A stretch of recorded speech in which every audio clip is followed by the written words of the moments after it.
Hola, buenas tardes a todos. Bienvenidos a este webinar organizado por la Sociedad Española de Diabetes, junto con el grupo de epidemiología. Yo soy el coordinador, titulada Diabetes y COVID, atención y control en este tiempo que nos ha tocado vivir de la pandemia.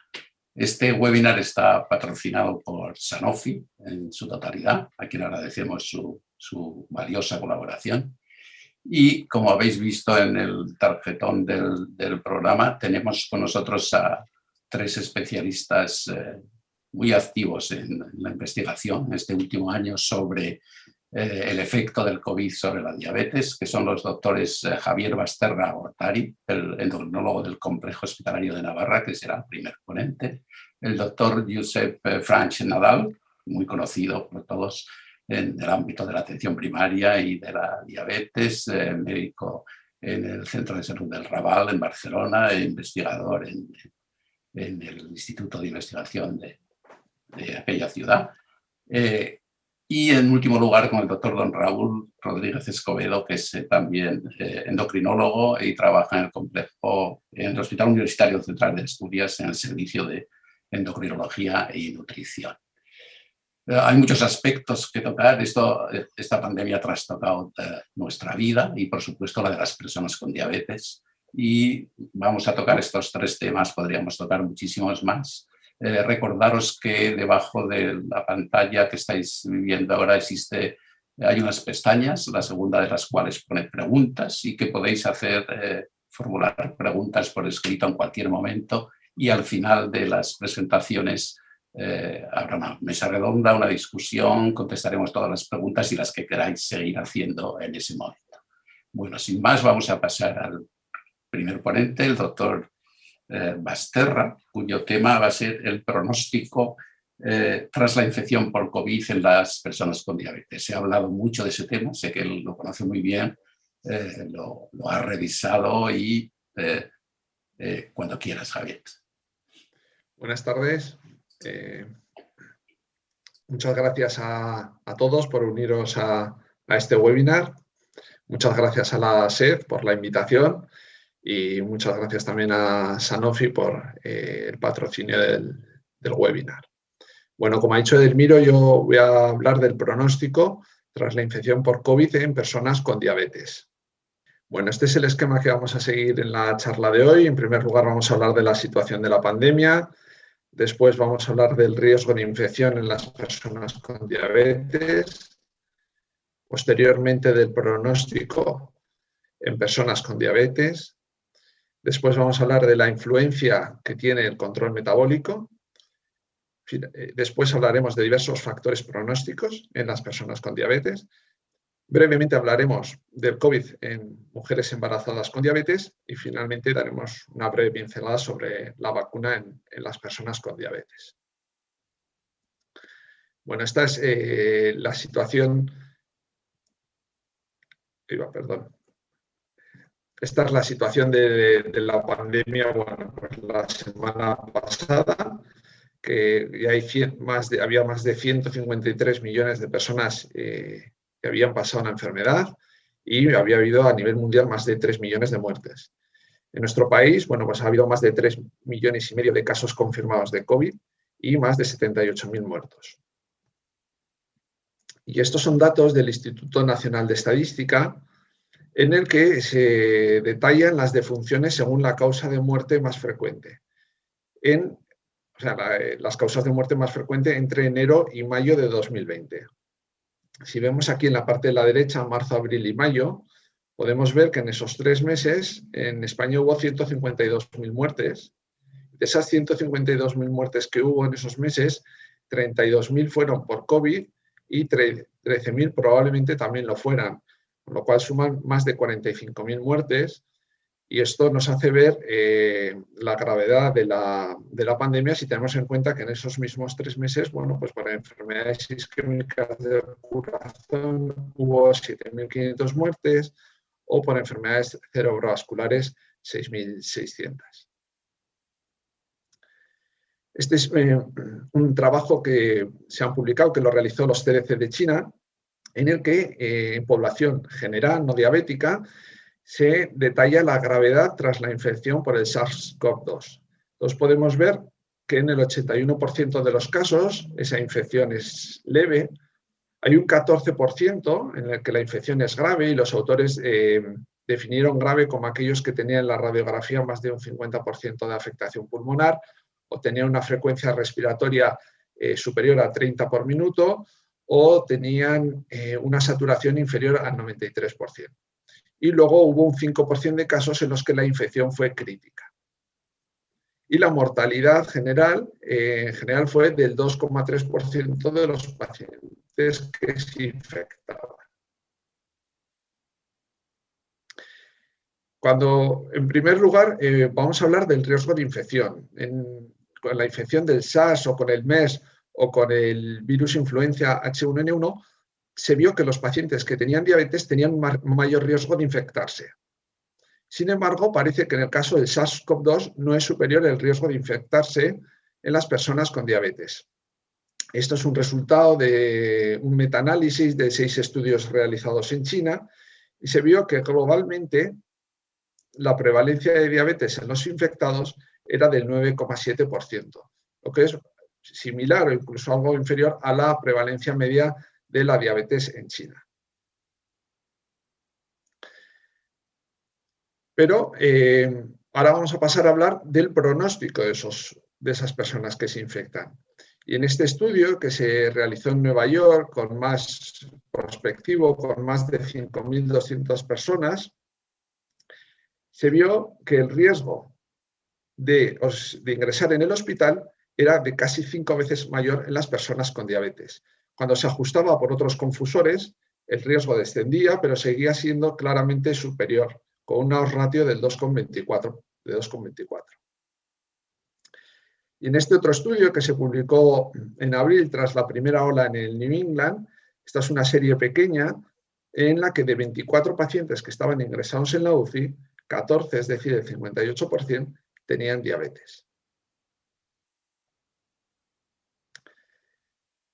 Este es un trabajo que voy a presentar ahora y del que lo vamos a usar para hablar de diversos factores de riesgo, que se ha hecho en Inglaterra, y todos los pacientes que tienen asignados un médico de atención primaria han sido incluidos en el análisis. Y se han contabilizado también todas las muertes que se han registrado en los hospitales. Dado que en este trabajo no se conoce el total de personas infectadas por SARS-CoV-2, se calcula la tasa de mortalidad para el conjunto de la población y no para la población infectada. O sea, se ven muertos y total de población estudiadas en los centros de atención primaria o que tienen asignado un médico de atención primaria, como hemos dicho. Entonces, si queremos ver la mortalidad, fijaros aquí en la parte inferior del gráfico, se usó como referencia a las personas sin diabetes y se vio que aquellas personas que tenían diabetes tipo 1 tenían un odds ratio de 3,5 y las personas con diabetes tipo 2 de un odds ratio de alrededor de 2. Es decir, la mortalidad estaba claramente aumentada en los pacientes tanto con diabetes tipo 1 como con diabetes tipo 2. Y en esta gráfica de este mismo trabajo se puede ver la mortalidad según los estratos de edad de los pacientes y el tener o no diabetes. Fijaros que aquí en verde está la población general y vemos conforme va aumentando la edad, aumenta la mortalidad. El morado sería la población no diabética, o sea, es la población general, excluyendo los pacientes con diabetes. Y en color azul vemos el riesgo de mortalidad en los pacientes con diabetes tipo 2 y en color rojo en los pacientes con diabetes tipo 1. Y vemos, bueno, que el hecho de tener diabetes aumenta el riesgo y, por ejemplo, bueno, pues una persona de 80 años o de más de 80 años sin diabetes, pues tendría un riesgo de una mortalidad, un riesgo de morirse por COVID similar, bueno, pues al que podría tener una persona entre 70 y 79 años con diabetes. En este mismo trabajo se presentó aquí arriba en diabetes tipo 1 y aquí abajo en diabetes tipo 2 la mortalidad durante la pandemia. Estos son las semanas del año, comenzando a partir del 5 de enero, y en rojo podemos ver la mortalidad en los años anteriores. Es la media entre 2017 y 2019. Aquí, esto correspondería con mitades de marzo, vemos la mortalidad que hubo en el año 2020 de muertes no relacionadas por el COVID, en este caso en diabetes tipo 2. Y aquí podemos ver las muertes que hubo en ese periodo en pacientes relacionadas directamente con el COVID. Es decir, podemos ver que respecto a los 2.000 fallecidos que había de media entre el año 2017 y 2019, pues llegó esta cifra casi a triplicarse, es decir, aumentó por 3 la mortalidad durante estas semanas de pico de la pandemia. Y en diabetes tipo 1, bueno, pues ocurrió algo parecido. A ver si puedo minimizar esto. Bueno, perdón. Cuando estudiamos el control metabólico previo y el riesgo de mortalidad por COVID, también en este mismo trabajo inglés, observamos que aquellos pacientes con diabetes tipo 1 que tenían una hemoglobina glicada superior a 10 tenían una hazard ratio superior de mortalidad que los pacientes que tenían, en este caso, una hemoglobina glicada entre 6,5 y 7. En diabetes tipo 2 también se observó un aumento, pero el aumento ocurrió desde niveles más bajos de hemoglobina glicada y ya la categoría de pacientes con glicadas por encima de 7,5 tenían un aumento de la mortalidad por infección de COVID. Y finalmente, hablar del control metabólico durante el ingreso y la mortalidad. Esto es un estudio que se realizó en China, en el que 250 pacientes diabéticos con diabetes bien controlada se comparó con 250 pacientes con diabetes mal controlada durante el ingreso. Bien o mal controlada lo definieron los autores como que pasaran de glucemias por encima de 180. Los pacientes se ajustaron mediante un propensity score a otros factores de pronóstico. Y podemos observar la supervivencia en los pacientes bien controlados, en azul, que era claramente y significativamente mejor que la de los pacientes que tuvieron un mal control metabólico. ¿Y cuáles pueden ser los factores que expliquen este mayor riesgo o el peor pronóstico de los pacientes con diabetes o de los pacientes que tienen además un mal control metabólico? Bueno, pues parece que la infección por SARS-CoV-2 puede aumentar el metabolismo, conduce a la hipoxia tisular y esto puede favorecer daño a nivel pulmonar y insuficiencia respiratoria y distrés respiratorio. Y por otro lado, bueno, pues hay una alteración del metabolismo de la glucosa, un aumento de la inflamación y una alteración del sistema inmune que da lugar a daño endotelial, aumento del estrés oxidativo y de la producción de citoquinas y que produce un aumento del riesgo de tromboembolismo y un daño de órganos vitales. Y a partir de ahora vamos a hablar de otros factores pronósticos en las personas con diabetes que les pueden aumentar o disminuir el riesgo. Y en esta diapositiva vamos a ver la influencia de la edad y el sexo en diabetes tipo 1 y en diabetes tipo 2 en la parte inferior. Y al igual que ocurre en población general, los hombres tienen un riesgo superior al de las mujeres y si usamos como categoría de referencia las personas entre 60 y 69 años, vemos que las personas más jóvenes tienen un riesgo inferior tanto en diabetes tipo 1 como en diabetes tipo 2 y las personas mayores tienen un mayor riesgo. A esto además hay que tener en cuenta que esto está agravado porque habitualmente las personas de más edad tienen aparte otras comorbilidades que todavía les aumenta más ese riesgo. Y si comparamos el efecto de la diabetes, de la edad en las personas con diabetes, lo podemos comparar con el efecto de la edad en la población general que se infecta por COVID. Habitualmente los pacientes que se infectan por COVID y tienen diabetes tienen una edad media superior a los que se infectan por COVID y no tienen diabetes, como ocurre en la población general, que las personas con diabetes tienen una edad media superior a las personas que no tienen diabetes. Pero podemos ver que el incremento del riesgo por cada año de edad es parecido, cuando estudiamos la mortalidad en el hospital, en el conjunto de la población, que el que hay en las personas con diabetes. Hay otros factores pronósticos que evaluaron en este estudio realizado en Inglaterra, y uno de ellos es la raza. Aquí podemos ver el efecto en personas con diabetes tipo 1 y en personas con diabetes tipo 2. Si usamos como referencia la raza blanca, podemos observar que la raza asiática, la raza negra, pues tienen un riesgo superior, tanto en diabetes tipo 1 como en diabetes tipo 2. En el caso de la diabetes tipo 2 también había un riesgo superior en casos de personas que eran de mezcla de razas.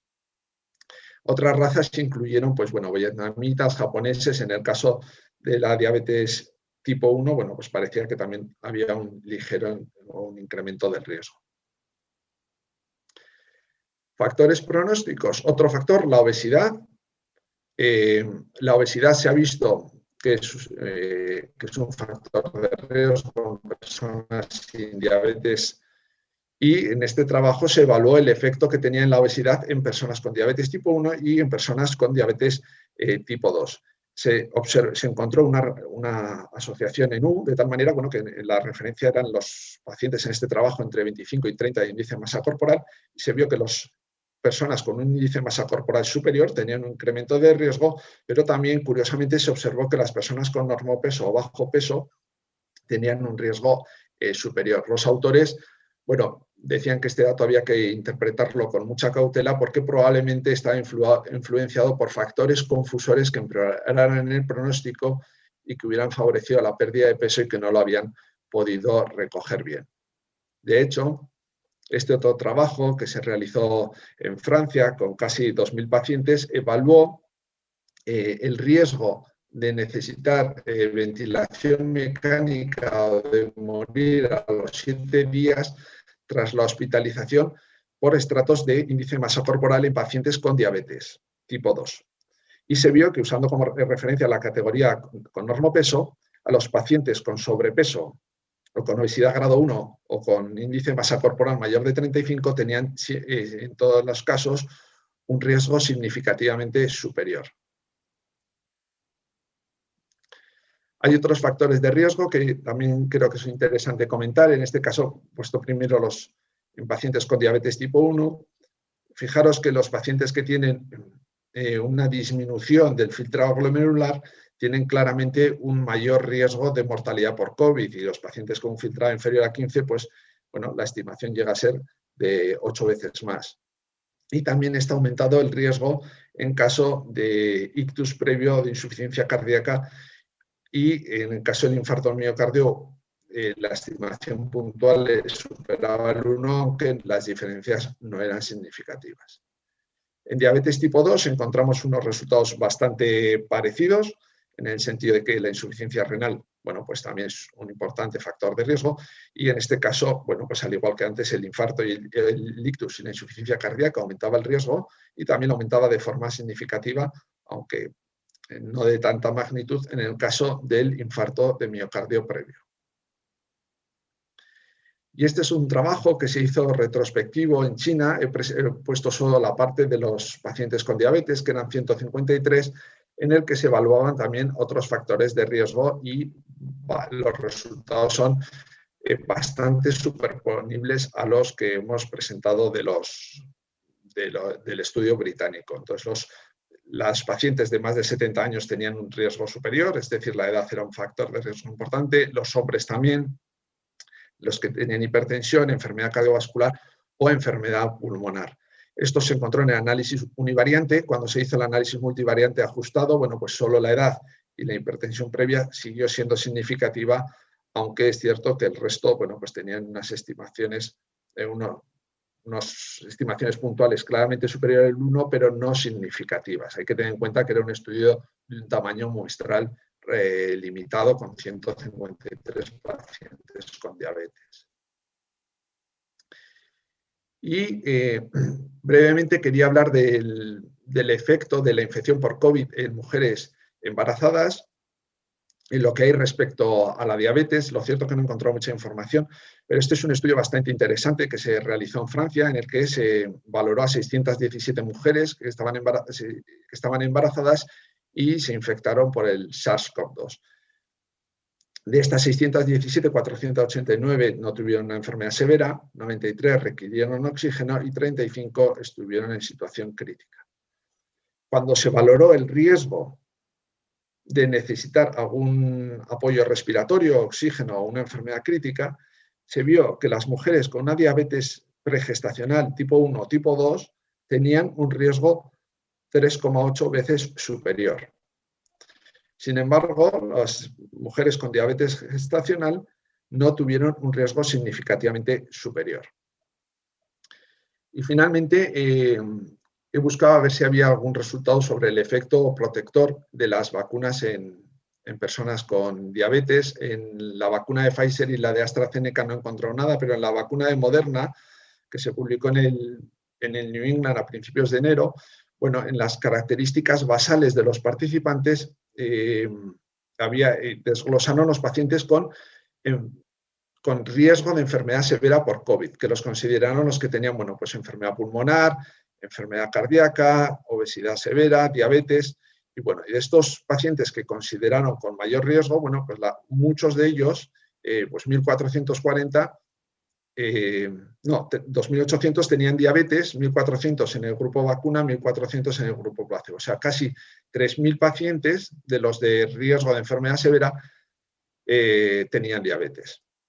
Y cuando se desglosó la eficacia de la vacuna en el análisis por subgrupos, según estaban en riesgo o no de enfermedad severa, pues vemos que los que sí estaban en riesgo, bueno, pues la protección de la vacuna era bastante parecida a los que no estaban en riesgo. Si el beneficio global fue la reducción del riesgo, pues casi el 95%, pues en este grupo de riesgo de enfermedad severa fue bastante parecido, no hubo una diferencia desde luego llamativo. Y hay que tener en cuenta, bueno, pues que de estos 3.200 pacientes, pues casi la mitad tenían diabetes, o sea que parte puede reflejar o darnos una pequeña idea de que la vacuna bueno, pues tiene una buena eficacia también en las personas con diabetes, o al menos esta vacuna.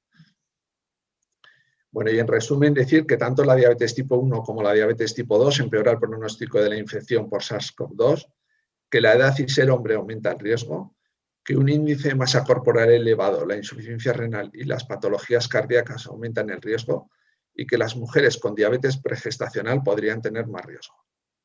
Bueno, muchas gracias a todos y ahora Gracias, sí. Javier. Gracias por ajustarte al tiempo, muy claro. Tendremos tiempo después para las preguntas o las dudas o aclaraciones. Y pasamos ya a la segunda ponencia. Tenemos con nosotros a Josep Franch, que lo que nos va a hablar es sobre el efecto del confinamiento sobre la atención a las personas en atención primaria. Tema muy interesante y muy de actualidad, ahora que ya se reanuda la plena actividad en primaria. Cuando quieras, Josep. Bien, pues muchísimas gracias por invitarme a esta reunión. Y la verdad sí me gustaría ofrecer más datos, pero es que no hay muchos datos sobre todo esto que vamos a intentar hablar nosotros. Yo quiero hacer como un repaso rápido, previo, en que intentaré en algunas imágenes reflejar qué es lo que ha ocurrido con la epidemia de COVID, especialmente en las primeras fases. Y la verdad es que la primera oleada nos destrozó a todos. Nadie se lo esperaba, jamás hubiéramos pensado que hubiéramos podido llegar a tener estos problemas. Lo primero que hicimos fue vaciar las salas de espera, yo creo que tanto de los hospitales como especialmente de la atención primaria. Teníamos la experiencia del año 77 en el que hubo una gran epidemia de sarampión con varias muertes, y que se había visto que el sitio donde la gente se infectaba más por el sarampión era en la sala de espera del médico. Y esto de alguna forma pues también nos sirvió para decir que la gente no viniera a los centros de salud y empezar a poner en marcha otros sistemas de telemedicina, telefónica, etcétera, etcétera. La verdad es que improvisamos lo que pudimos, donde pudimos. No teníamos medios. Íbamos a hacer domicilios a veces con bolsas de basura de plástico como protección. No teníamos las EPIs que tenemos ahora.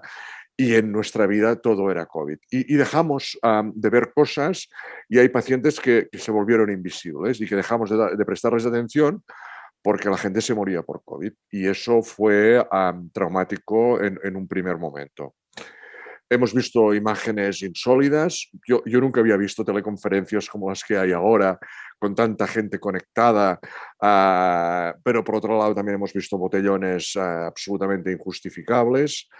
Hemos visto gente que en su momento nos aplaudían por la labor que estábamos haciendo y que ahora, por ejemplo, son los mismos que a lo mejor nos critican. Ahora hubo un momento en que la gente tuvo la sensación de que no queríamos visitar a los pacientes y que los ambulatorios estaban vacíos y no entendían que realmente era para protegerlos a ellos. Y es decir, y de hecho ha habido algunos colectivos que han organizado protestas porque quieren volver a la visita presencial, que lo queremos todos, pero no de cualquier forma. Y a veces nuestros líderes pues, nos han despistado un poco con algunos comentarios sobre la banalidad del proceso que no se han cumplido, desgraciadamente. Es decir, que probablemente no sabemos cuándo y cómo acabará esto, pero que mientras tanto tenemos que hacer cosas y tenemos que hacer cosas en bien de nuestros pacientes. Como os comentaba antes, hay una parte importante de los pacientes que se han vuelto invisibles. Nos hemos olvidado de ellos porque nos hemos centrado en el COVID y en sus manifestaciones. ¿Y qué ha ocurrido con estos pacientes? Pues que se han quedado cerrados en casa durante mucho tiempo y, lógicamente, o pensamos que esto se ha acompañado, en el caso de la diabetes tipo 2, de un mayor sedentarismo, de una alimentación exagerada. Hay algún estudio con el que se ve que ha habido un aumento de peso durante estos meses de encierro por el COVID. Realmente se ha hecho mucho menos ejercicio y nos encontramos con algunos resultados. Por ejemplo, esta es una analítica que me envió un compañero de mi centro que pone supera esta, en el que se ve que la hemoglobina glicosilada del paciente es de 19,1. Yo jamás había visto una hemoglobina de 19,1 en un señor que camina por la calle. Y bueno, es que me hizo mucha gracia que me la enviaba porque es que es absolutamente desbordante, ¿no? Tener esta hemoglobina, pues no sé. Pero no solo la hemoglobina, ¿eh? También hemos visto hematocritos de 3,5. O sea que ha habido muchísima patología que durante este tiempo no le hemos prestado atención y se nos ha pasado de largo y ahora tenemos que empezar a recuperarlo, a recaptarlo y a mejorar cosas.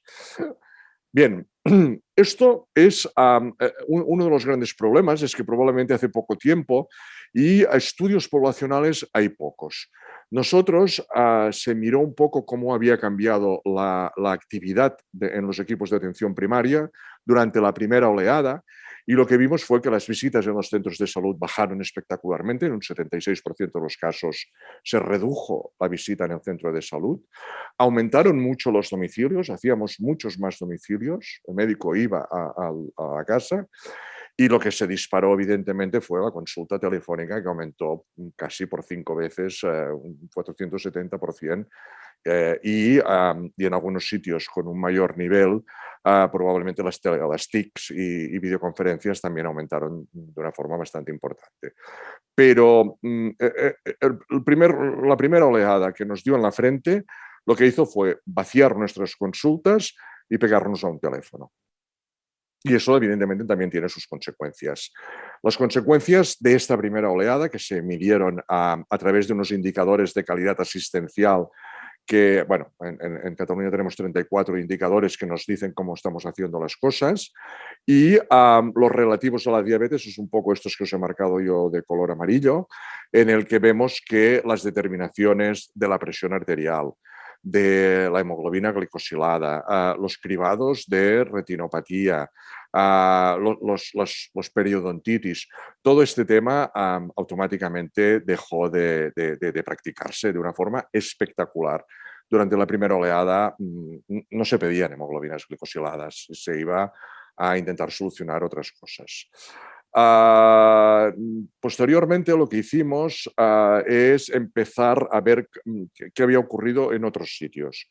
Entonces, por ejemplo, este estudio que en su momento se realizó en la India, lo que hicieron fue una serie de encuestas a ver cómo los pacientes con diabetes habían vivido el tema de la pandemia, ¿no? Entonces, mayoritariamente decían que habían tenido dificultades también para asistir a sus centros sanitarios, que tuvieron que realizar consultas virtuales, que tuvieron dificultades para comprar medicamentos, cosa que aquí en España no ocurrió y después os pasaré algunos datos. Y en principio, bueno, la gente mayoritariamente se medían en casa los datos y informaban de estos resultados a su médico. Mayoritariamente, como os decía, también se redujo la actividad física y aumentó la ingesta de alimentos. El hecho de que los pacientes se pesen, se tomen la presión arterial en casa y se miren la glucemia capilar no tiene por qué ser malo, porque probablemente para estas actividades el paciente no debería desplazarse a la consulta del médico, sino que de alguna forma, dentro de lo que es el empoderamiento de la responsabilidad del paciente con su enfermedad, creemos que es muy positivo que sea el propio paciente el que además la tensión arterial en su casa probablemente será mucho más fiable de la realidad que si viene a la consulta del médico, ¿no? Por tanto, esto es uno de los cambios que se han producido y que creemos que deberían quedarse y el paciente responsabilizarse más de su control e informar a su equipo sanitario para que pudiera tomar las decisiones necesarias. He buscado más comentarios sobre la bibliografía y la verdad es que hay muy pocos artículos. Sobre todo el tema que más me preocupa o que más nos ocupa a todos, que es ver qué ha ocurrido con el control glucémico durante esta pandemia. Hay un estudio con poquitos casos realizado en el Clínico de Barcelona, cuando en pacientes con diabetes tipo 1 que llevaban sensores de glucosa. Pues estos pacientes durante la epidemia habían experimentado discretas mejorías en el control de la glucemia. Es decir, que a pesar de tener la epidemia de la COVID, supongo que el hecho de la monitorización del peligro, del miedo y de la autorresponsabilización había hecho que, por ejemplo, las glucemias medias estimadas había bajado las concentraciones de glucosa, el tiempo que estaban dentro del rango. Por tanto, de alguna forma, durante esta epidemia, los pacientes diabéticos tipo 1 con sensores no empeoraron su control metabólico, según este estudio.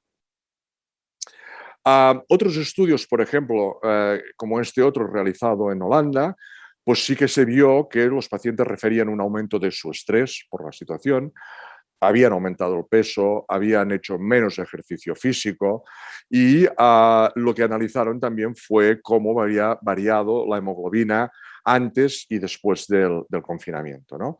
Es un estudio también con relativamente pocos pacientes, 200 pacientes con 80 con tipo 1 y 185 con tipo 2, y lo que se vio también fue que en los diabéticos tipo 1 habían pequeñas mejoras en el control de la hemoglobina durante y después del confinamiento.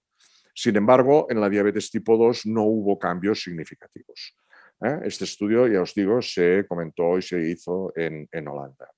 Hay otro estudio que se realizó en Turquía, esta vez también solo en diabetes tipo 2, pero también en una muestra pequeña de 101 casos, en los que precisamente la muestra pequeña no permitía encontrar diferencias estadísticamente significativas, pero que clínicamente fueron muy relevantes. Hemoglobinas de 7,7 pasaron a hemoglobinas de 8,1, ¿no? Por tanto, había un aumento de un 0,44% puntos en la hemoglobina glicosilada. Por tanto, parece ser que en Turquía, según este estudio, sí que había empeorado la hemoglobina durante el confinamiento, aunque estadísticamente no fuera significativo.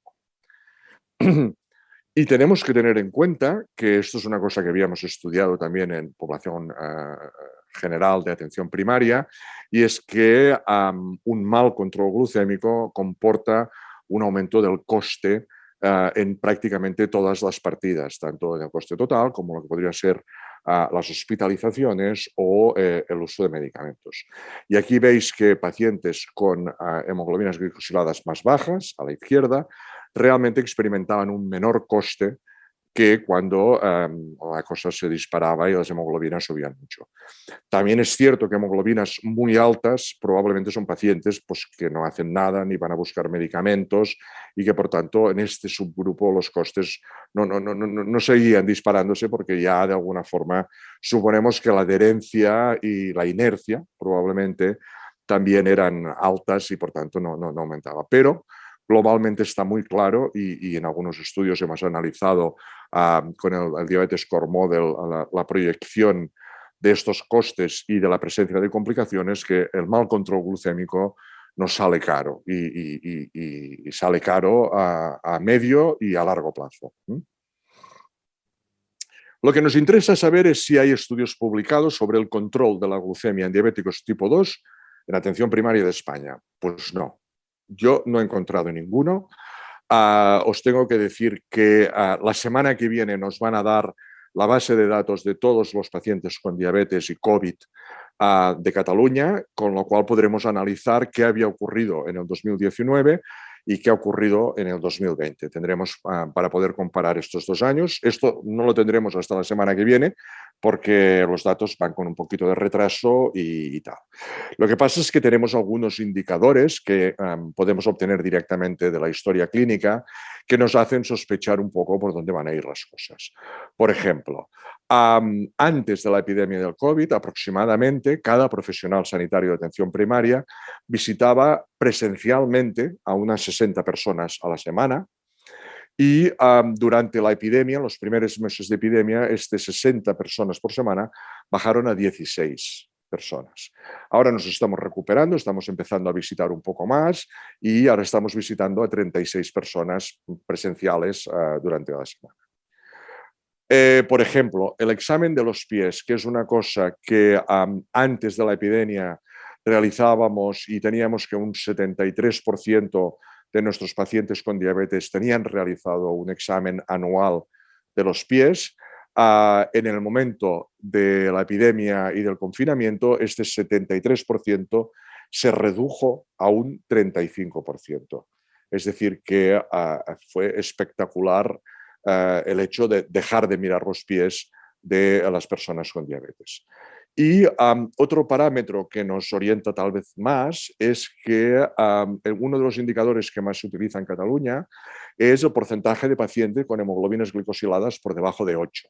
El criterio para las DPOs y los objetivos y tal es 8. ¿no? Entonces, el porcentaje de pacientes con hemoglobinas por debajo de 8 en los últimos años se mantiene muy estable alrededor de un 70%. Un 70% de nuestros diabéticos tienen hemoglobinas por debajo de 8 y durante la pandemia este porcentaje se redujo a un 55%. Por tanto, nos faltaría ver realmente la cifra absoluta en la que se ha incrementado la hemoglobina, los porcentajes, en qué pacientes más, en qué pacientes menos, pero todos estos indicadores nos están diciendo, junto con la hemoglobina de 19,1, que nuestros pacientes se han descontrolado. Y esto no lo tenemos objetivado, pero ya os digo que es esta sensación. Una de las preguntas era si esto era por el consumo de fármacos y en esto sí que tenemos algunos datos y, por ejemplo, yo os comento en este gráfico, bueno, en la parte de arriba veis que tradicionalmente ha ido aumentando las dosis diarias definidas por cada 1000 habitantes y día. Cada vez se recetan más fármacos antidiabéticos y durante la diferencia entre el año 2019 y el año 2020 es que realmente no hubo grandes diferencias. Es decir, en el mes de agosto siempre baja un poco el consumo por vacaciones, etcétera, etcétera, pero no la gente no hay, estos son fármacos que la gente ha ido a buscar a la oficina de farmacia. Es decir, no es verdad o no ha ocurrido que durante el 2020 la gente haya utilizado menos fármacos. Y cuando comparamos lo que ocurre por familias, vemos que también Las sulfonilureas sí que tienen una tendencia claramente a la baja, afortunadamente, y el resto de fármacos más o menos se ha mantenido igual tanto en el año 2019 como en el año 2020, excepto las GLP-1 y los ISGLT2, que en rojo veis por la parte de arriba cómo realmente han incrementado durante este año de confinamiento la cantidad de dosis prescritas de estas dos familias terapéuticas. Las insulinas prácticamente tampoco no se han modificado, a pesar de que en un momento tuvimos mucho miedo de la diabetes corticoidea, porque un 30 y pico % de los pacientes en la primera oleada salían con dosis de corticoides, según un estudio de la SEMI, pero realmente no se han utilizado más insulinas, ni menos, de las que se utilizaban en el año anterior. Y a partir de aquí, pues esta es un poco la situación que tenemos y que lo que tenemos que hacer es utilizar herramientas que nos permitan ayudar a los pacientes. Hemos hablado de que hay cosas que los pacientes tienen que empezar a hacer ellos. Nosotros intentamos potenciar también la telemedicina y las visitas telefónicas. Los pacientes tienen que saber cuáles son los valores de sus constantes, les hemos puesto como una serie de responsabilidades. Probablemente los pacientes mayores, lo primero que les decimos es que busquen a alguien de la familia que tenga alguna habilidad informática para que la comunicación sea más fácil, y nosotros hemos hecho como una especie de checklist de lo que tendríamos que preguntarles a los pacientes con diabetes tipo 2 de una forma trimestral, semestral, anual, cuáles son nuestras responsabilidades y tal. Esto está en fase de implantación y se está empezando a utilizar. Probablemente tendríamos que priorizar en algunos pacientes porque son pacientes que están peor. Y lo que hacemos en estos momentos fundamentalmente es mirar en las listas de nuestros pacientes los que tienen una hemoglobina glicosilada más alta, y tanto el personal administrativo como enfermería o nosotros les llamamos para intentar hacer una búsqueda activa de estos pacientes. El problema es que si no se han hecho ninguna determinación de hemoglobina glicosilada durante este periodo, estamos trabajando con las hemoglobinas previas al confinamiento, con lo cual puede que sean hemoglobinas normales o casi normales y se nos siguen escapando los más necesitados, ¿no? Bueno, esto es otra de las herramientas que tendremos que acabar de pulir y empezar a volver a la normalidad. Y en estos momentos, pues precisamente en eso estamos, en ir recaptando estos pacientes invisibles, intentando priorizar los que más lo necesitan, volviendo a hacer exploraciones y esperando que esto acabe pronto. Eso es todo. Muchas gracias. Muchas gracias, Josep. Muy ilustrativa, interesante y que puede dar para hablar mucho tiempo después para la charla. Luego discutiremos. Y pasamos a la última comunicación. Tenemos al doctor Raúl Rodríguez Escobedo del Hospital Universitario Central de Asturias y el título de su charla es el control domiciliario de la glucemia en pacientes con diabetes tipo 1, que como hay datos controvertidos, como ya nos ha dicho el doctor Franch, pero lo vamos a tener más claro a partir de ahora. Raúl, cuando quieras. Eso es. Buenas tardes a todos. Por supuesto, me gustaría sumarme a los agradecimientos tanto a la SED por la invitación, así como por el patrocinio de Sanofi, y por supuesto a vosotros por estar ahí, ya que si no, esto no tendría ningún sentido. Vamos a ir directamente al grano. Como decía, vamos a ir directamente al grano. Marzo de 2020, la pandemia llega a nosotros y golpea nuestra sociedad. Estamos tratando de acomodarnos a esta nueva normalidad y en este proceso encontramos noticias como estas. Parece que hemos decidido que si este es el apocalipsis, al menos que nos pille con el estómago lleno después de asegurar aquello de la muda limpia con el papel higiénico. En cualquier caso, nosotros como interesados en la diabetes nos empezamos a preocupar por estos temas y parece que algo se nos rompe dentro cuando oímos la broma de que esto ya no es un confinamiento, sino que más bien parece un confitamiento. Y nos atormenta pensar qué estará pasando con nuestros pacientes con diabetes.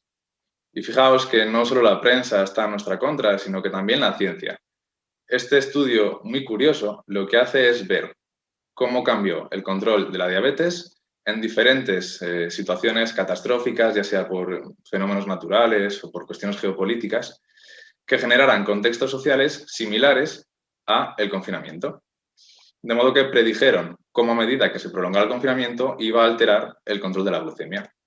Y estos fueron los resultados, muy desalentadores. A medida que se prolongara, iba a incrementarse la hemoglobina glicosilada, y no solo eso, sino que iba a llevar consigo un aumento de las complicaciones asociadas a la diabetes. Menos mal, esto se publicó el 30 de marzo, y como decía, menos mal, por aquel entonces pensábamos que esto no durará mucho. Bueno, la cosa se fue alargando, la verdad, y llegamos a junio. En junio, en nuestro servicio, ya nos moríamos de la curiosidad por ver qué estaba pasando realmente. Así que pensamos en este estudio muy simple. Íbamos a coger a 100 pacientes de nuestra plataforma LibreView y en ellos íbamos a mirar estos 3 intervalos temporales. Preconfinamiento del 1 de febrero al 15 de marzo, confinamiento del 15 de marzo al 4 de mayo y el inicio de la desescalada, posconfinamiento del 4 de mayo al 31 de mayo. De modo que buscaríamos periodos de 14 días en el que el uso del sensor fuera superior al 70%, por aquello de la fiabilidad de los datos. Nos quedamos con 68 pacientes, un cierto predominio por el sexo femenino y una edad media de 46 años. Y partíamos de aquí. Unos datos pre-confinamiento, que eran una GMI de 7,3, un tiempo en rango de 55,17, un tiempo en hiperglucemia del 39% y un tiempo en hipoglucemia del 3%. Casi que hicimos apuestas entre nosotros por ver qué resultados obtendríamos y estos fueron. Vimos cómo en el periodo del confinamiento se produjo un aumento significativo del tiempo en rango, pasando de 55 a 61, una disminución del tiempo en hiperglucemia de 39 a 34, una disminución del GMI de 7,3 a 7 y no hubo cambios, al menos significativos, en el tiempo en hipoglucemia. Estos cambios se mantuvieron, incluso se incrementaron un poco más en cuanto al tiempo en hiperglucemia y el tiempo en rango en el posconfinamiento. Analizamos por subgrupos, atendiendo al sexo, la edad y el GMI, y las diferencias estadísticamente significativas se apreciaban en el tiempo en hiperglucemia, de modo que aquellos pacientes más jóvenes, por debajo de 45 años, habían experimentado una reducción del tiempo en hiperglucemia más marcada que aquellos no tan jóvenes. En cuanto al GMI, se vio como los pacientes que peor estaban controlados, por encima de 7,5, habían experimentado una disminución del tiempo en hiperglucemia del 23%, mientras que aquellos que mejor estaban, por debajo de 7,5, habían tenido un aumento del 4% en el tiempo en hiperglucemia. Es decir, nuestros pacientes habían mejorado y los que más lo habían hecho eran los pacientes más jóvenes y que tenían un peor control de la diabetes. La verdad es que a algunos de nosotros estos resultados nos sorprendieron y con nuestros datos en la mano nos pusimos a buscar otros estudios similares para ver qué había ocurrido. Y podemos ver este realizado en Madrid, 50 pacientes, también un leve predominio por el sexo femenino y una edad media muy similar a la nuestra, 43,4 años. Pues bien, ellos pasaron de un GMI de 7,16 a 6,88, un tiempo en rango de 57 a 65, es decir, visto aquí más claramente, consiguieron una reducción significativa de la glucosa media, de la hemoglobina glicosilada estimada, del GMI, un aumento del tiempo en rango y también una disminución del coeficiente de variación y en cuanto al tiempo en hipoglucemia no apreciaron cambios significativos. En su análisis por subgrupos tampoco encontraron diferencia según el sexo, pero sí apreciaron cómo aquellos pacientes de una edad mayor habían experimentado una mejoría menor en cuanto a la glucemia. Volvemos al norte y nos vamos al País Vasco. Encontramos este estudio con 307 pacientes, bastante equilibrado en cuanto al sexo y una edad media también similar a los dos anteriores, en el que vemos resultados muy similares. Vemos cómo consiguieron una disminución en la hemoglobina glicosilada, un aumento del tiempo en rango, disminución del tiempo en hiperglucemia, aunque en este caso sí que se vio acompañado de un aumento significativo del tiempo en hipoglucemia por debajo de 70 miligramos de decilitro. Este estudio profundizó un poco más en ver a aquellos pacientes cómo habían evolucionado en función de la hemoglobina glicosilada previa. Y vemos cómo aquellos que peor estaban eran los que más habían mejorado. Es decir, tenemos 3 estudios españoles con resultados muy similares y en los que parece que se confirma aquello que veíamos nosotros de que los más jóvenes mejoran mejor y de que los que peor estaban son los que más mejoran. Vaya. Y vamos a presentar un último en esta tanda por 2 cosas. Uno, por el tamaño muestral, que son ya más de 500 pacientes con diabetes tipo 1. Ellos también ven, es un estudio realizado en Edimburgo, y ellos también ven cómo hay una disminución de la hemoglobina glicosilada y un aumento del tiempo en rango. Pero la curiosidad del estudio me pareció esta, y por eso principalmente os le traigo. Ellos pensaron, Y si nos estamos volviendo locos con esto del confinamiento y en realidad lo que está pasando es que por algún motivo en mayo nuestros pacientes siempre están mejor que en marzo, es decir, realmente este año está pasando algo, y para ello compararon la diferencia en el control glucémico entre marzo y mayo 2019 con la diferencia en el control glucémico entre marzo y mayo 2020. Y efectivamente vieron que no tenía nada que ver. Realmente algo estaba pasando en 2020, probablemente en relación, por supuesto, a lo más diferencial que pasó este año, como todos sabemos. Pero antes de analizar por qué pudo cambiar esto, hay que ser justos y tenemos que hablar de que también hay estudios que comentaron un empeoramiento en el control glucémico de los pacientes con diabetes tipo 1. Y os traigo este estudio italiano que cuenta con 50 pacientes, en este caso un predominio por el sexo masculino, en el que ven cómo su tiempo en rango pasó de 75 a 69, cómo su hemoglobina glicosilada pasó de 7,3 a 7,5. Ellos atribuyen este empeoramiento al estrés generado por la pandemia, en el sentido de qué pasará con mi trabajo, qué pasará con la vida en general, cómo saldremos de esta. Y al compararse con otros estudios que habían mostrado mejoría, ellos argumentan esto, que es que sus pacientes ya estaban mejor de antes. Por lo tanto, era más probable que empeoraran si comparaban con los otros estudios que partíamos de un tiempo en rango más bajito. Pero en cualquier caso, ¿por qué? ¿Qué ha pasado en 2020? Centrándonos más en cómo afectó el confinamiento, para que, en general, el control glucémico de los pacientes con diabetes tipo 1 con monitorización mejoraran. Y lo primero que tenemos que hablar es de este artículo en Nutrients. Está realizado con un tamaño muestral, madre mía, superior a 7.000 personas, con un 70% de mujeres. Y hay que decir, en cuanto a la muestra de este estudio, que probablemente no se ajustara del todo a las características de la población española, ya que tenía un altísimo porcentaje de participantes con grados universitarios o superiores, quizás un poco diferente a la población general.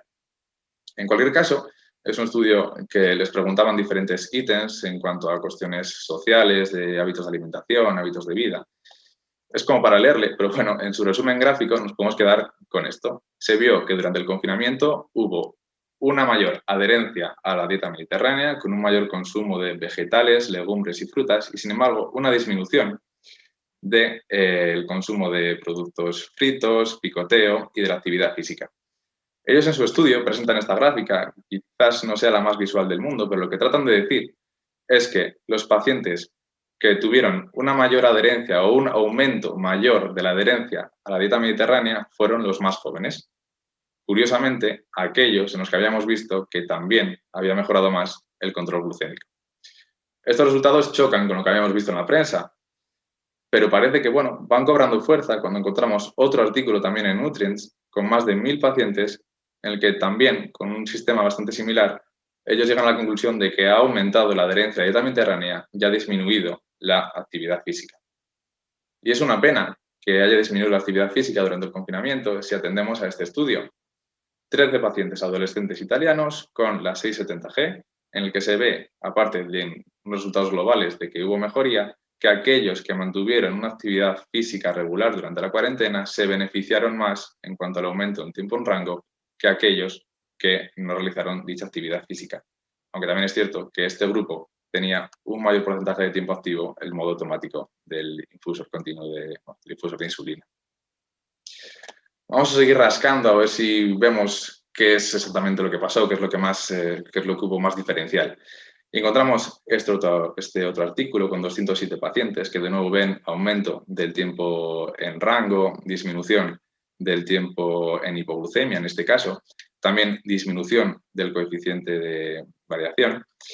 En este artículo lo curioso es este punto. Comentan que los pacientes que incrementaron sus horas de sueño habían conseguido un aumento del tiempo en rango mayor que aquellos que habían disminuido. Es decir, como ya se había comentado hace años incluso, las horas de sueño son importantes en el control glucémico y probablemente los pacientes durante el confinamiento tuvieron más oportunidad de dormir que antes del mismo. Y si hablamos de dormir, vamos a ir a este otro artículo que fijaos, ¿qué título? El efecto del confinamiento, hablando sobre la diabetes tipo 1. 63 pacientes y de nuevo ven cómo hubo un aumento del tiempo en rango, disminución del tiempo en hiperglucemia, disminución de GMI, en este caso no vieron significación estadística en el tiempo en hipoglucemia, pero sin embargo, cuando analizaron a aquellos pacientes que sí que tenían más hipoglucemias al inicio, sí que vieron disminución de las mismas, vieron cómo hubo un aumento del peso, un aumento de la dosis total de insulina. En este caso, apuntes sobre la dosis total de insulina, diferentes artículos comentan unas cosas u otras, algunos aumentaron, unos pocos disminuyeron. Parece que, si llegamos a un consenso, parece que hay un pequeño aumento en general de la dosis total de insulina de los pacientes durante el confinamiento. Pero decíamos del sueño, y es que este artículo hizo esta curiosidad, que es distribuir el control de la glucemia según las horas del día. Y se dieron cuenta, como en P1 y P2, que son los intervalos temporales que corresponden al confinamiento italiano, había una reducción clara de la glucemia en el final de la madrugada, de 4 de la mañana a 10 de la mañana. Ellos argumentaban que esto se produce por una disminución del fenómeno del alba, por una disminución de las hormonas contrarreguladoras, debido a una disminución general del estrés. ¿Y qué es lo que nos genera mucho estrés? Bueno, pues atendiendo a este artículo, vemos que ellos comparan pacientes que continuaron trabajando con pacientes que dejaron de trabajar. Y lo que ven es que los pacientes que continuaron trabajando tuvieron cambios no significativos en el perfil glucémico, mientras que los que dejaron de trabajar sí que se beneficiaron y tuvieron una reducción del tiempo en hiperglucemia, un aumento del tiempo en rango. Sé que muchos estaréis tentados mañana, cuando lleguéis a la consulta, de empezar a decir a los pacientes que dejen de trabajar. Pero antes de que lo hagáis, me gustaría aclarar una cosa, y es que si habéis atendido a la charla, podéis fijaros que los pacientes que dejaron de trabajar eran más jóvenes y estaban peor controlados. Por lo tanto, partían de una base en la que era más probable que mejoraran más que sus competidores en este caso. Así que, bueno, dejemos la recomendación para más adelante. Resumiendo, ¿qué es lo que ha pasado? Hemos tenido una situación en la que el ocio se ha visto limitado, al menos el ocio en exteriores, y eso probablemente ha hecho nuestra vida más plana, sin tantas variaciones, lo que ha podido influenciar, como hemos visto en varios estudios, en una disminución del coeficiente de variación. Además, una disminución del estrés, tanto por el estrés que nos genera el puro ocio o la disminución del trabajo. Se ha visto, como decía, una disminución del estrés general que seguro que también ha influenciado en el control de la diabetes. Y no solo eso, sino que estar más tiempo en casa seguro que ha cambiado nuestros hábitos de cocina. Y para los pacientes con diabetes, el hecho de poder estar en casa, poder cocinar sus alimentos, poder saber exactamente lo que comen, seguro que beneficia al siempre importante contaje de raciones. Y por último, y fundamental, más tiempo. Tiempo para el autocuidado, tiempo para pensar en uno mismo, tiempo para pensar en la diabetes. No es lo mismo actuar sobre la misma en una situación de estar trabajando o en la calle haciendo cualquier actividad que estando en casa tranquilamente y pudiendo tener tiempo para tomar decisiones y sin peligro a no poder manejar bien las repercusiones de dichas decisiones. Y fijaos que no es solo una cuestión de autocuidado, sino que también, si analizamos estudios en pacientes pediátricos, vemos cómo el confinamiento mejoró su control glucémico. Y lo argumentan diciendo que el hecho de que los padres, que eran los receptores de la sabiduría impartida en la educación diabetológica, pudieran estar en casa con sus hijos, había influenciado en que tuvieran capacidad de actuar sobre la diabetes y con ello mejorar el control glucémico de sus hijos. Por lo tanto, lo que ha generado el confinamiento es un contexto social en el que los pacientes con diabetes han tenido la oportunidad de actuar sobre la misma, libres de otros distractores que impedían hacerlo. Y la verdad es que han respondido bien. Han conseguido aumentar su tiempo en rango, han conseguido mejorar su control glucémico. Y esto nos hace pensar que al final lo importante es lo importante y que los cimientos es lo primero que tenemos que hacer y resaltar una vez más la importancia de la educación diabetológica como base y como máximo exponente del tratamiento en los pacientes con diabetes. Muchas gracias. Muchas gracias, Raúl. Muy interesante. Bueno, podemos encender todas las cámaras y empezamos la discusión. Hay pocas preguntas del público. Animo al público que siga por ahí, que puede seguir haciendo preguntas o empezar a hacer preguntas. Pero bueno, empiezo yo. A Javier, por ser el primer ponente. las vacunas son efectivas, obviamente, y está claro que los diabéticos son un grupo de riesgo porque tienen una mortalidad aumentada. Yo creo que en España aún no sé si tú estás más al día, aún no se ha tomado ninguna decisión sobre que las personas con diabetes tengan prioridad de alguna forma para ser vacunadas. ¿Y tú crees que deberían tenerlo de alguna forma a partir de ahora que ya están vacunados hasta los 60 años? La edad es el mayor factor pronóstico, pero los diabéticos tienen más riesgo que los no diabéticos, ¿no? Y a ver, visto que la vacuna parece que es igual de eficaz o una eficacia similar y que tienen más riesgo, pues sería lógico, ¿no? En cierta manera, darle una prioridad porque vas a lograr un mayor beneficio de las vacunas mientras no tienes para cubrir a toda la población en las personas con mayor riesgo. Entonces, desde ese punto de vista tiene sentido. Lo que tengo más dudas hasta qué punto es factible, ¿no? Porque la edad es una variable que es muy fácil de disponer a la hora de organizar el tema de las vacunas y, en cambio, pues ya conocer datos de la historia, como puede ser la diabetes o insuficiencia renal o otras enfermedades, puede ser más complicado. Entonces, si se pudiera hacer, yo creo que tendría sentido, ¿no? Aunque no sé en la práctica si eso complicaría. Hombre, yo espero que ahora ya que van a ir llegando, parece cada vez más vacunas, que sea cuestión de unos pocos meses que esté la gran parte de la población vacunada, ¿no? Entonces, espero que no marque mucho o no cambie mucho las cosas, pero en principio lógica tendría si fuera accesible hacerlo como dices. Yo creo que en algún país sí que se ha hecho, pero no en todos tampoco, ¿no? Hombre, datos tenemos, lo mismo que nos han pedido listas de pacientes con procesos oncológicos, pueden sacarse una lista con pacientes con diabetes o con diabetes con insuficiencia renal. Bueno, Mira, sí, no sé si se hará o no se hará, pero todavía estamos a tiempo en algo. Nosotros, Edelmiro, la semana pasada justo enviamos un artículo que es una recopilación de los hospitales HM de toda España, en el que los pacientes con diabetes que ingresaban tenían más probabilidades de acabar intubados y de morirse. Eran los dos grandes factores de riesgo de las personas con diabetes que ingresaban por COVID. Y a propósito de eso, yo tengo otra pregunta. En general, os pregunto a los tres, ¿creéis que se ha dado suficiente importancia al control? Porque el control de la diabetes también influye en el pronóstico.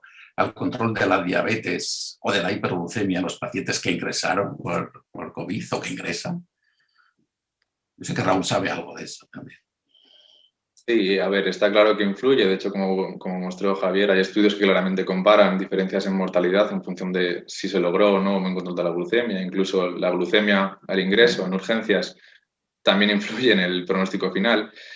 Y es cierto que probablemente no se dio la importancia que quizás merecía. Es cierto que al principio la situación era suficientemente catastrófica como para centrar los esfuerzos en lo que hubiera y tratar de prácticamente inventar tratamientos o jugar con ellos hasta que hubiera evidencia sobre los mismos. Probablemente más adelante, cuando ya la cosa se fue estabilizando, hubiera sido bueno centrar más y dar un papel más importante en el control de la diabetes, sabiendo, como decía Javier, la importancia que tiene además en la inflamación, que lleva consigo más hiperglucemia, que lleva consigo más inflamación y con ello más empeoramiento del pronóstico. Por lo tanto, sí, deberíamos habernos hecho de cara al futuro hacernos más fuerte y tratar de controlar más la diabetes en todos los pacientes ingresados. Sí, Javier. No, que además teniendo en cuenta que muchos estaban con tratamientos con corticoides que empeoraba todavía más el control, pues yo creo que sí que es un tema que no es sencillo y que es importante y que hay que dedicarle esfuerzos. En cuanto al pronóstico, Javier, me ha llamado la atención las diferencias raciales, que no sabía yo muy bien en ese estudio inglés. ¿Eso a qué se debe? ¿Es genético en cuanto a la raza o influyen costumbres o alguna otra cosa, sabes? A ver, pues por lo que ponen los autores, parece que el papel fundamental pues puede estar por los estilos de vida, por los factores socioeconómicos. Los factores socioeconómicos también están en relación con la prevalencia de factores de riesgo cardiovascular. Estos factores de riesgo cardiovascular también son, a su vez, factores pronósticos del COVID y parece que ahí puede estar la explicación fundamental más que en razones genéticas de la raza en sí. Vale. Fran, a Josep, claro, yo creo que hay una gran preocupación de que, más que el control, que ya hablaremos del control, en la detección de las posibles complicaciones de los pacientes con enfermedades crónicas, en este caso con la diabetes. Claro, si se ha dejado de explorar el pie o se ha dejado de mirar el fondo del ojo, eso puede tener una repercusión en su salud a corto plazo. Es un tiempo perdido que, como tú dices, hay que hacer lo posible por recuperarlo de alguna forma, ¿no? Totalmente, totalmente. Y además sale caro, porque un paciente con un pie diabético es muchísimo más caro y una peor calidad de vida que uno que no lo tenga. Complicaciones porque nos hemos olvidado. Es que es así de simple. O sea, no se ha podido hacer más. No pero se pudo hacer. Sí. No se pudo, no ha habido un cribaje. Los dentistas han dejado de mirar las periodontitis de esto, hemos dejado de mirar fondos de ojo, y hay que volver a hacerlo ya, lo antes posible. Sí, Por sí, ejemplo, hay un estudio que se ha hecho en Barcelona en la que han visto qué ha ocurrido con el diagnóstico de todas las patologías. Se han reducido todos los diagnósticos, excepto el del cáncer de pulmón. Porque como se hacían muchas radiografías para diagnosticar las neumonías por COVID, pillaron más cánceres de pulmón, pero de los resto se ha reducido el diagnóstico de prácticamente todas las patologías. Y del tema de la telemedicina, esto ha cambiado radicalmente, las consultas telefónicas, la telemedicina. Tenemos que aprovechar esta ola o lo que hemos aprendido, pero quizá yo estaba pensando en los recursos que se tienen en los centros de salud o en las consultas de los centros de especialidades. Deberíamos, si ya hemos adquirido el conocimiento, tenemos ya protocolos, deberíamos, se necesitan cosas, ¿no? Se necesitan cámaras, se necesitan sistemas o ordenadores mejores, sistemas de comunicación que no sea solo telefónica. Yo creo que tenemos que pedir, porque eso puede beneficiar la atención para el futuro, ¿no? Sí, por supuesto. Es cierto que hay pacientes que prefieren, o sea, como tenemos que tener en cuenta las preferencias del paciente, hay pacientes que quieren venir a verte y a tocarte, y esto es así. Pero en muchísimos casos deberíamos optimizar más a través de todos estos recursos que tenemos que pedir y que nos permiten agilizar las consultas. Sí. Bueno, a ver si hay alguna pregunta. No veo preguntas. ¿Ya? Bueno, lo que estamos viendo también con ahora los especialistas es que tenemos, en cuanto a la diabetes, en endocrinología, lo que estamos viendo es que tenemos una avalancha, probablemente como consecuencia de ese tiempo que ha pasado, de consultas nuevas al especialista porque se han descompensado por algún motivo, pero me ha llamado la atención los datos que has dado de Cataluña de que los SGLT2 y los GLP-1 han seguido aumentando. Eso significa que se ha ido prescribiendo a los pacientes medicación para mejorar el control. Con la receta electrónica, claro. Los pacientes ya no tenían que venir al ambulatorio a buscar, es decir, los cambios quedaban automáticamente reflejados cuando iban a la farmacia a buscar los medicamentos.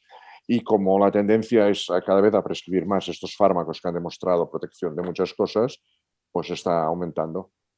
Bueno, en la diabetes tenemos la ventaja de eso, de que podemos conocer a distancia las glucemias, hay gente que tiene sensores o que nos mandan las libretas o las cosas. Pues realmente se puede mitigar mucho el problema que ha habido, ¿no? A Raúl, bueno, eso a mí me sorprendió mucho. Yo no esperaba, tú lo has explicado muy bien, que los diabéticos tipo 1, confinados, sin salir de casa, sin hacer ejercicio, que comían lo que querían, esas y más. Y sin embargo, parece que la constante es que han mejorado el control durante esos meses. Lo que yo no entiendo muy bien es por qué han hecho mejor la dieta, esa mejor adherencia a la dieta mediterránea.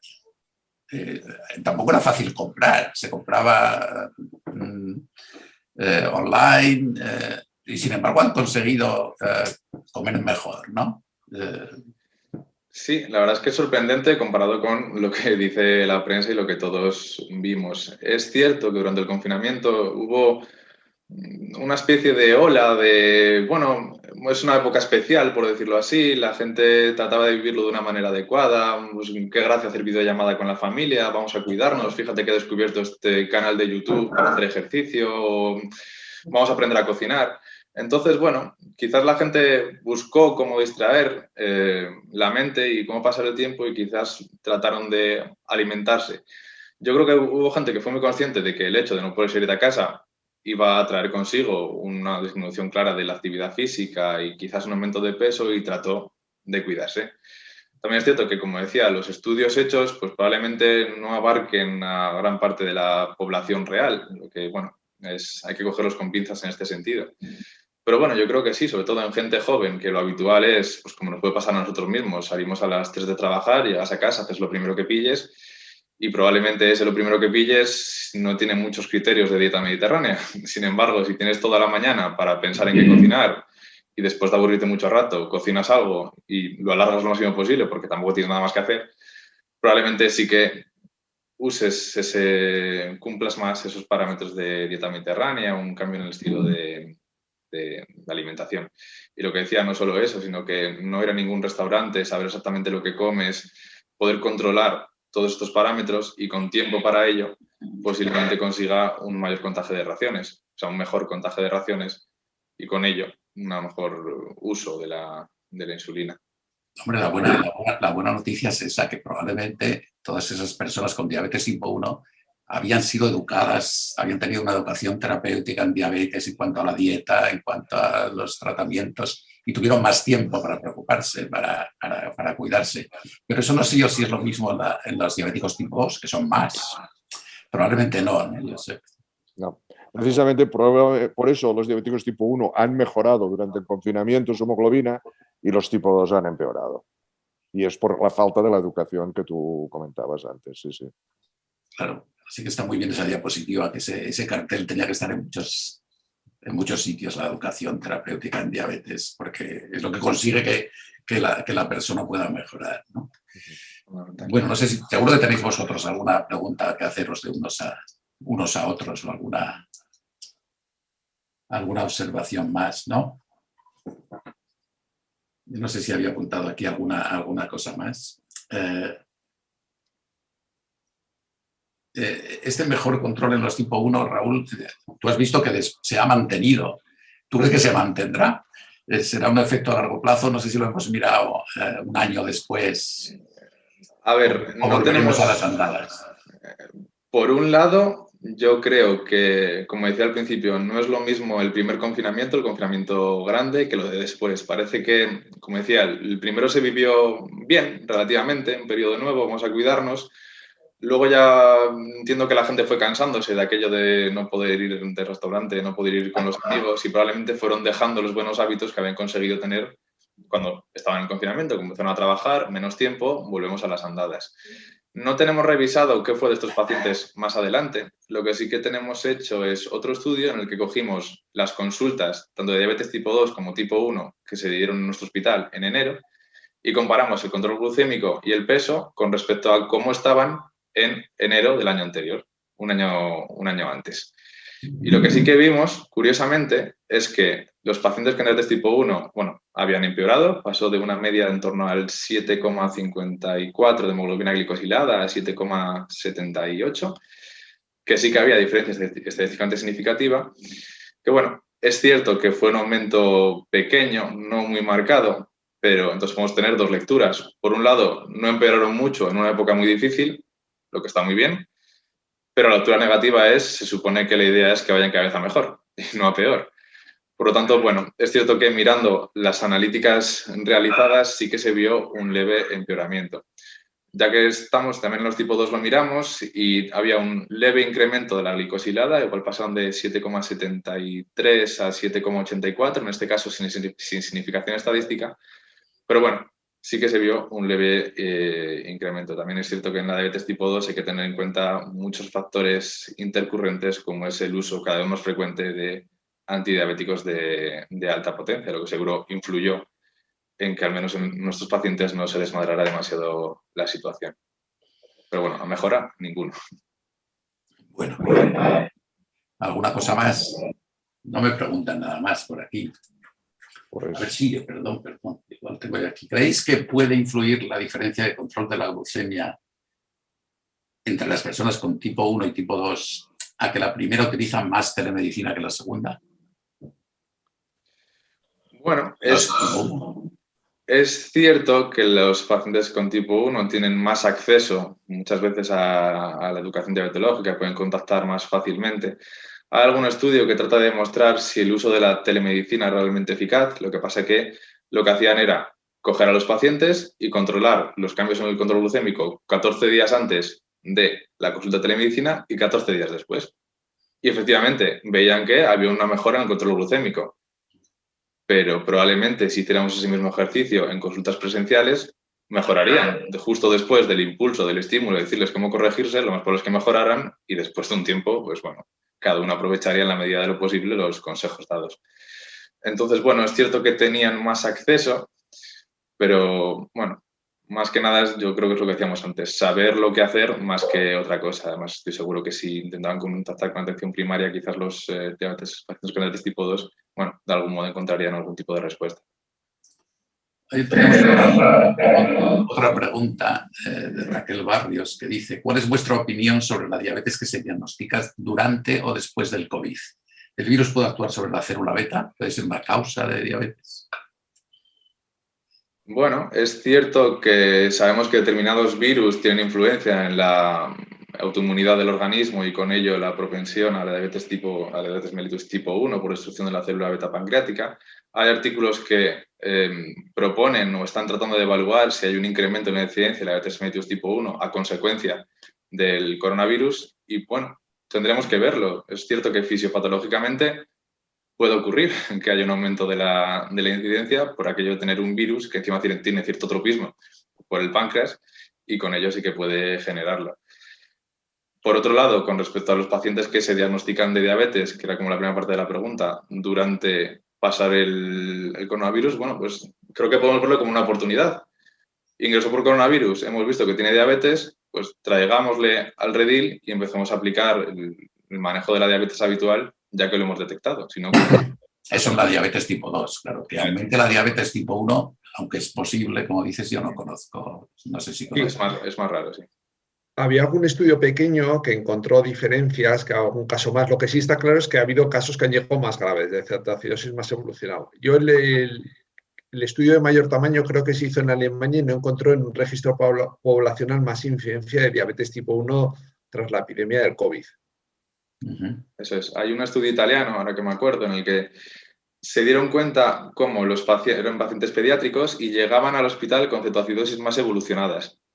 Es decir, parece que trataban de aguantar más tiempo en casa por aquello de no voy al hospital, tal y como está la situación, voy a coger el coronavirus y acababan llegando en unos estadios más avanzados. Por lo tanto, bueno, está claro que empeoraron en ese sentido. Hay una pregunta aquí, bueno, ya lo había dicho Javier, pero lo puedes repetir, que pregunta que qué evidencia hay respecto al aumento de riesgo de infección o incidencia en las personas con diabetes del COVID. Parece que no hay. Parece que no hay. Está ese metaanálisis de China de 6 estudios y parece, a diferencia del SARS que hubo, del MERS, que sí que, o de la influencia, del virus de la influenza H1N1, que sí que parece que las personas con diabetes tienen más riesgo de contagiarse. Bueno, pues en el caso del SARS-CoV-2, pues parece que no. Y ese metaanálisis de 6 estudios de China encontró que las personas que tenían el COVID, bueno, la prevalencia de diabetes era del 9,1%, que es bastante parecido a lo que tiene la población general de China. Entonces, bueno, los autores concluyeron que no. Pero bueno, es un estudio de China y habría que ver luego qué pasa. Y además, bueno, al principio de la pandemia se diagnosticaron los casos, pues, no, pues como se pudo. Habrá que ver si otros estudios ratifican esos hallazgos. Tenemos otro correo, bueno, este no es una pregunta, que nos da las gracias, Rosa María Martínez San Cipriano, un saludo, y que dice que ha sido difícil el control de los pacientes crónicos en la pandemia, pero que los ha retomado con más ilusión que antes y los vamos a controlar mejor que antes. Muy bien. Y si no tenéis nada más, yo creo que podemos cerrar este webinar y espero que hayamos enseñado algo nuevo a la gente. Gracias a todos. Esperemos que sí. Muchas gracias. Gracias. Gracias. Nada, hasta luego. Hasta luego.